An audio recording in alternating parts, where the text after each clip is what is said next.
بارش کی ٹھنڈی بوندیں کھڑکی کے شیشوں سے ٹکرا رہی تھیں۔ رات کے 11 بج رہے تھے اور ماہنور اپنے کمرے میں بیٹھی کتاب پڑھ رہی تھی کہ اچانک اس کے فون پر ایک نامعلوم نمبر سے پیغام آیا۔ اگر اپنی ماں کی موت کی حقیقت جاننا چاہتی ہو تو کل صبح 7 بجے پرانے محل کے سامنے پہنچ جانا۔ ماہنور کا دل زور سے دھڑکنے لگا۔ اس کی ماں کو تو مرے ہوئے 10 سال ہو چکے تھے اور سب یہی کہتے تھے کہ وہ ایک حادثے میں اس دنیا سے چلی گئی تھیں، مگر یہ پیغام یہ کون بھیج سکتا تھا؟ پوری رات وہ سو نہ سکی۔ اگلی صبح وہ شہر سے باہر واقع پرانے محل پہنچ گئی۔ محل برسوں سے ویران پڑا تھا۔ جیسے ہی وہ اندر داخل ہوئی تو ایک نوجوان اس کے سامنے آ گیا۔ آپ یہاں نہیں آ سکتی۔ ماہنور نے حیرت سے اسے دیکھا۔ آپ کون ہیں؟ میں تیمور ہوں، اور اگر آپ زندہ رہنا چاہتی ہیں تو فوراً یہاں سے چلی جائیں۔ ماہنور کچھ سمجھ نہ سکی، مگر اسی لمحے محل کی اوپری منزل سے کسی عورت کی چیخ سنائی دی۔ وہ دونوں چونک گئے اور پھر چیخ اچانک خاموش ہو گئی۔ تیمور جلدی سے اوپر کی طرف بھاگا۔ ماہنور بھی اس کے پیچھے چلی گئی، مگر جب وہ اوپر پہنچے تو وہاں کوئی بھی نہیں تھا، صرف ایک پرانی تصویر زمین پر گری ہوئی تھی۔ ماہنور نے تصویر اٹھائی تو اس کے ہاتھ کانپنے لگے۔ تصویر میں اس کی ماں کھڑی تھی اور ان کے ساتھ ایک نوجوان شخص بھی موجود تھا۔ وہ شخص حیران کن طور پر تیمور سے بہت مشابہت رکھتا تھا۔ یہ کیسے ممکن ہے؟ ماہنور نے سرگوشی کی۔ تیمور کے چہرے کا رنگ بدل گیا۔ یہ تصویر تمہیں کہاں ملی؟ یہ تو ابھی یہاں زمین پر پڑی تھی۔ تیمور خاموش ہو گیا، جیسے کہ وہ کوئی راز چھپا رہا ہو۔ اسی رات ماہنور نے دیکھا کہ تیمور محل کے پچھلے حصے میں کسی نامعلوم شخص سے مل رہا تھا۔ وہ دونوں دھیمی آواز میں بات کر رہے تھے۔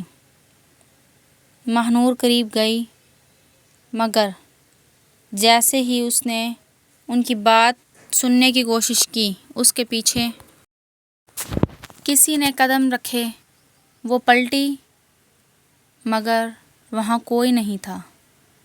دوبارہ اس نے سامنے دیکھا تو تیمور اور وہ شخص بھی غائب ہو چکے تھے۔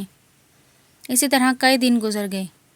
ماہنور اور تیمور ایک دوسرے کے قریب آنے لگے۔ تیمور خاموش مزاج تھا، مگر اس کی آنکھوں میں ایک عجیب سا ڈر تھا۔ ماہنور کو محسوس ہونے لگا کہ وہ اس سے محبت کرنے لگی ہے۔ ایک شام محل کے باغ میں بیٹھے ہوئے تیمور نے کہا کہ اگر کبھی تمہیں میرے بارے میں کوئی ایسی بات پتہ چلے جو تمہیں پسند نہ آئے تو کیا تم مجھ پر یقین کرو گی؟ ماہنور مسکرائی۔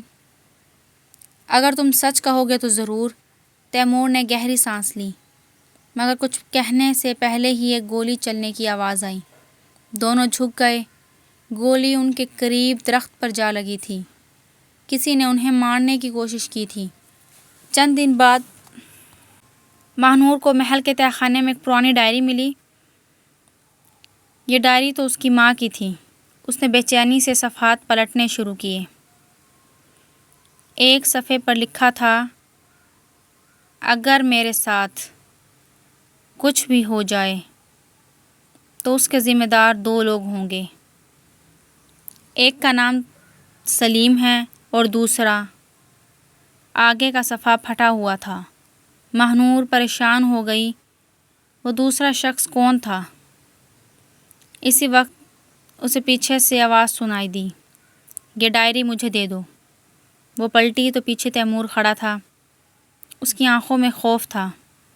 اس رات تیمور نے سچ بتانے کا فیصلہ کیا تھا کہ وہ آج ماہنور کو سارا سچ بتا دے گا کہ جو تمہاری ماں کے ساتھ تصویر میں کھڑا تھا وہ میرا باپ ہے۔ جیسے ہی تیمور نے ماہنور کو سچ بتایا، ماہنور چونک گئی۔ کیا؟ اس نے بتایا کہ مجھے شک ہے کہ میری فیملی کا تعلق تمہاری ماں کی موت سے ہے۔ ماہنور کے قدموں تلے سے زمین نکل گئی کہ جس شخص سے وہ محبت کرنے لگی تھی اس کا خاندان شاید اس کی ماں کا قاتل تھا۔ تحقیقات کے دوران ہی انہیں معلوم ہوا کہ سلیم نامی شخص اب بھی زندہ ہے۔ وہ ایک پرانے فارم ہاؤس میں رہتا تھا۔ وہ دونوں وہاں پہنچے تو سلیم نے انہیں دیکھتے ہی کہا، تم بہت دیر کر چکے ہو، سچ بتاؤ۔ ماہنور چیخی۔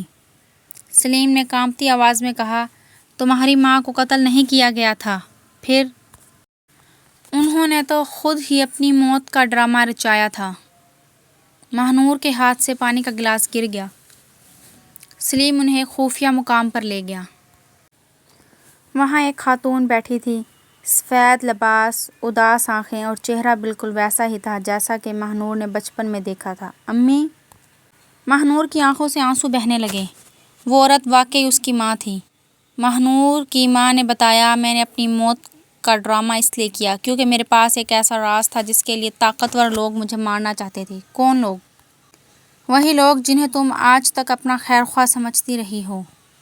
ماہنور حیران رہ گئی۔ اصل دشمن کوئی اور نہیں بلکہ اس کا ماموں تھا جو برسوں سے اس کی جائیداد پر قبضہ کیے بیٹھا تھا، اور وہی شخص تیمور کو بھی راستے سے ہٹانا چاہتا تھا۔ ماموں کو قانون کے حوالے کر دیا گیا، تمام راز کھل گئے۔ ماہنور کو اپنی ماں واپس مل گئی اور تیمور بے قصور ثابت ہوا۔ کئی مہینے اسی طرح گزر گئے اور اس محل کے باغ میں جہاں کبھی گولی چلی تھی، روشنیوں سے سجا ایک خوبصورت منظر تھا۔ ماہنور نے مسکراتے ہوئے تیمور کا ہاتھ تھاما۔ اگر اس دن وہ نامعلوم پیغام نہ آتا تو تیمور ہنس پڑا، تو شاید ہم کبھی نہ ملتے۔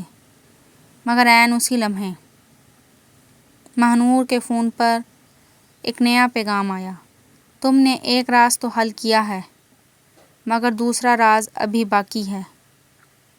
دونوں ایک دوسرے کو دیکھنے لگے۔